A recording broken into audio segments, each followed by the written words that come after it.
చంద్రబాబు రైతుల్ని మోసం చేస్తే సీఎం వైఎస్ జగన్ అండగా నిలబడ్డారని మంత్రి పెద్దిరెడ్డి రామచంద్రారెడ్డి అన్నారు. సీఎం జగన్ సంక్షేమ పాలనలో ప్రతి కుటుంబానికి మేలు జరిగిందన్నారు. చిత్తూరు జిల్లా పుంగనూరు నియోజకవర్గంలో మంత్రి పెద్దిరెడ్డి మూడో రోజు ఎన్నికల ప్రచారంలో పాల్గొన్నారు. కొత్తకోట పంచాయతీ నుంచి ఇవాల్టి ఎన్నికల ప్రచారాన్ని ప్రారంభించారు. వివిధ పార్టీల నుంచి వైఎస్ఆర్సీపీలో చేరిన వారికి కండువా కప్పి పార్టీలోకి ఆహ్వానించారు.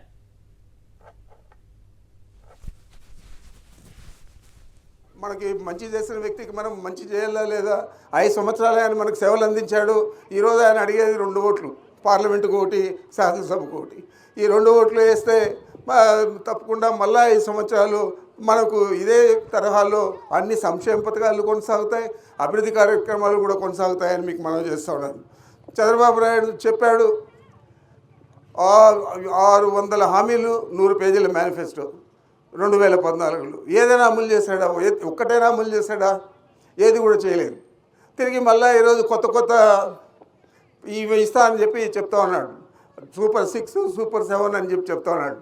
ఈ సూపర్ 6, సూపర్ 7 అంటే 2,50,000 కోట్లు అవుతుంది. మరి ఆ డబ్బులు ఎక్కడి నుంచి తెస్తాడు? ఇదే పెద్ద మనిషి సంవత్సరం ముందే చెప్పాడు, ఈ రాష్ట్రం శ్రీలంక అయిపోయింది, దివాలా తీసేసింది, ఈ సంక్షేమ పథకాలన్నీ అమలు చేసి అని చెప్పి అన్నాడు. మరి ఈయన ఇప్పుడు ఎట్లా చేయగలుగుతాడు ఇవన్నీ కూడా అని అడుగుతున్నాను. ఆ మాట చెప్పిన వ్యక్తి చేయాలనే ఉద్దేశం